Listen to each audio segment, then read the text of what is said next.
Hey everybody, Tim here with today's episode of Star Trek Deep Space Nine, Season 3, Episode 9, Defiant.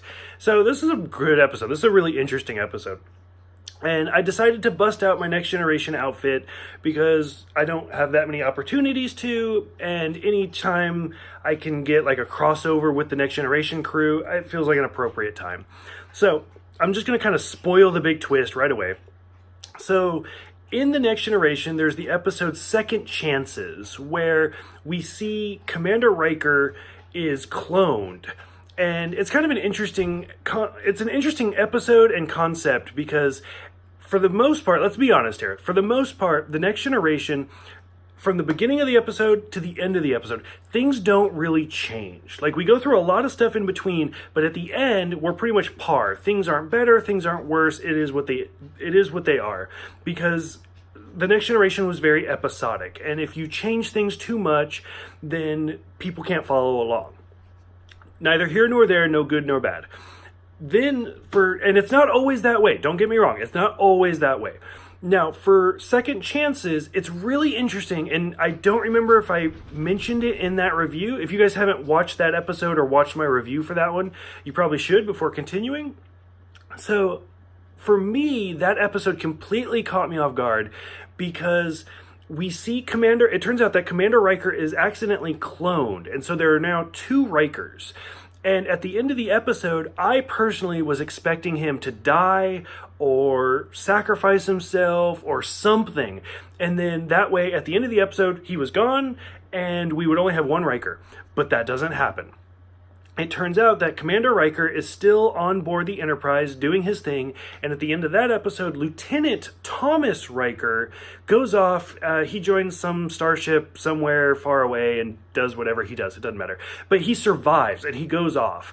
And to me, that was really interesting to know that at any given time, there are two Rikers out there somewhere in the universe.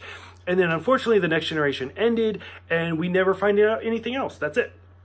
Well, in this episode is the sequel to that one, and Thomas Riker makes his return, and I loved how they continued that on to this series. So, all of that being said, I'm going to go ahead and start from the beginning and just kind of work my way down. And to start off with, also, I love how Riker is in this episode because Jonathan Frakes directed the last episode that we just watched. So I thought that was kind of cool, but whatever. So it starts out pretty interesting. They're sending a runabout to Vulcan, and like Kira is just super overworked, and Dr. Bashir's like, you need to relax, you need to take some days off, and not even Commander Sisko can like overrule me because I'm the doctor. And then out of nowhere, Commander Riker shows up, and he's like, you should expect the unexpected, in that sultry Commander Riker, Jonathan Frakes voice that he does. And what I love about that is this all happens before the credits. That is so important in storytelling. Like, you have no idea, for me at least. I'm that nerd that watches the credits, and like, because there's nothing worse than like you're watching the credits and then it's like guest star so-and-so and they haven't come on the screen yet, and you're like, oh, you just ruined it. Like, it could have been so good. Like, I mean, if, like, for example, the movie Seven, that's the reason Kevin Spacey was never mentioned in the opening credits, was for that big reveal. So I love when I don't see the name in the credits. I purposely try not to watch the credits, but I do anyways. So I love how we see Jonathan Frakes before the credits. So Commander Riker comes on, and then we see Commander Riker and Sisko talking, which I kind of mentioned this before, as when, I think it was the first episode, where Sisko and Picard are talking, and it's very, very clear that Picard is a captain, and Sisko is just a commander. Well, in this one, it's kind of interesting because Sisko and Riker are level, like, they're both commanders, so neither one can really tell each other what to do. And Riker's just talking about how Dr. Crusher says I need to take some time off, and the last time I was here, Quark owed me, I like cleaned Quark out, and so on and so forth. And which is kind of interesting because in The Next Generation, we see that episode where Riker calls up Quark, and he's like, so you still owe me stuff, so I'm going to cash out. And Dax knows him, and Dax is like, well, like a year ago he was here, and we had a night, and blah, blah, blah. which if you kind of do the math, it's not quite a year, but more or less she's probably talking about the Birthright two-parter, the DS9 Next Generation crossover. So that's kind of interesting. And also, I don't know, again, like I've said multiple times in my reviews, it's always the little things that kind of jump out at me. For this one, Sisko is talking to Riker, and he's like, well, you have an open invitation to have dinner with me and Jake. And we've seen Sisko as, like, because he grew up in New Orleans, and he's like a cooker, and he's doing jambalaya and shrimp roll and all sorts of stuff. And in the Next Generation, we saw Riker do a lot of cooks. So me, being the foodie that I am, I would love to see these two have a cook-off. Like, and even if it's in real life, like to have Jonathan Frakes and Avery Brooks do like some sort of cook-off, I think that would be great. And like, I'd love to eat, so I would totally be down like, let's do this. So Kira and Riker clearly have kind of a thing going because Riker's always the ladies' man, and she's giving him a tour, and they go in the Defiant, and they have that scene that everybody, as soon as we saw Riker, we knew was coming. Riker and O'Brien have an encounter, and O'Brien's like, Commander, like, I haven't seen you in like 3 years, how's it going? And he's just stoic, and he's just like, I don't want to talk to you, and you know why. And then O'Brien's like, okay, and leaves. And Riker's like, I'm sorry, I'll tell you about it later. It's a long story. And Kira like unlocks the Defiant, and because she's kind of flirty, and he's a commander in Starfleet, and everybody knows him. And then he shoots her, and that's when you're like, oh, what the fuck's going on?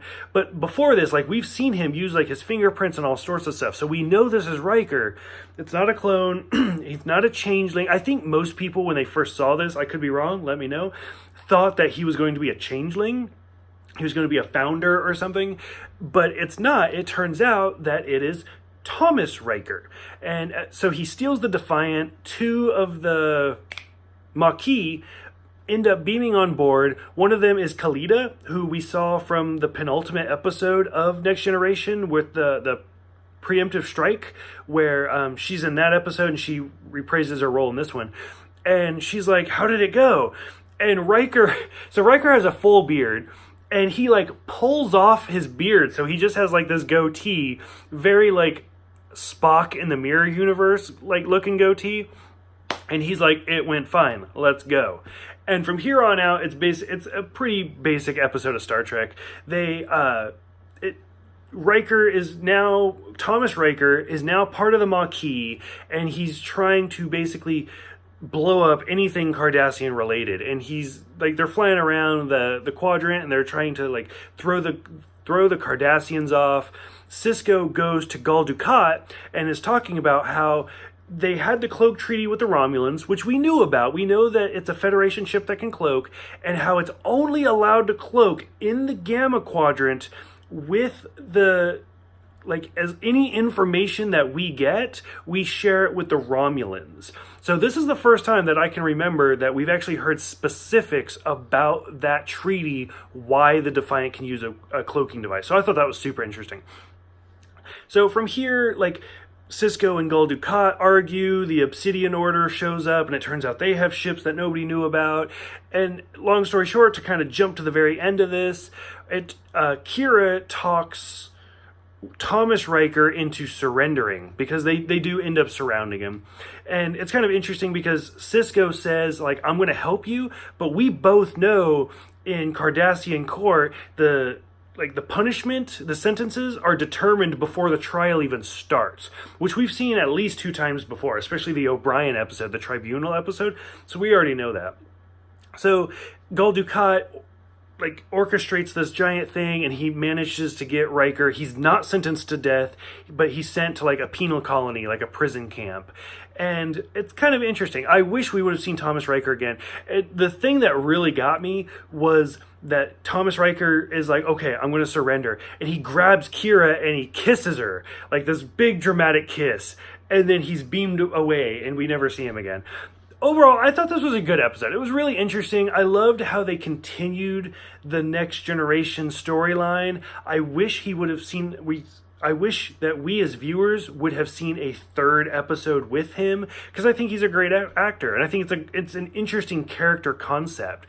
I mean, supposedly in Second Chances, they had thought about killing off Commander Riker.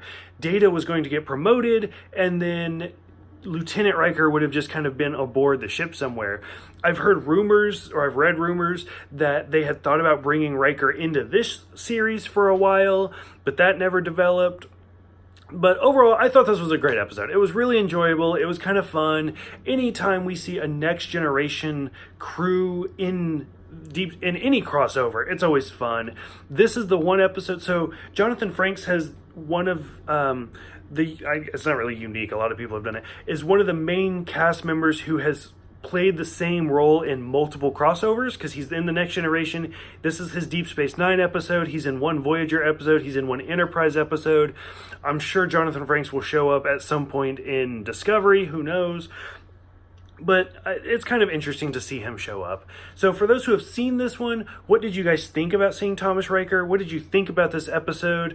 Go ahead, let me know in the comments below. Thank you guys for everything. You guys are awesome. And speaking of Next Generation crossovers, I will see you guys next time for the Lwaxana Troi episode, Fascination.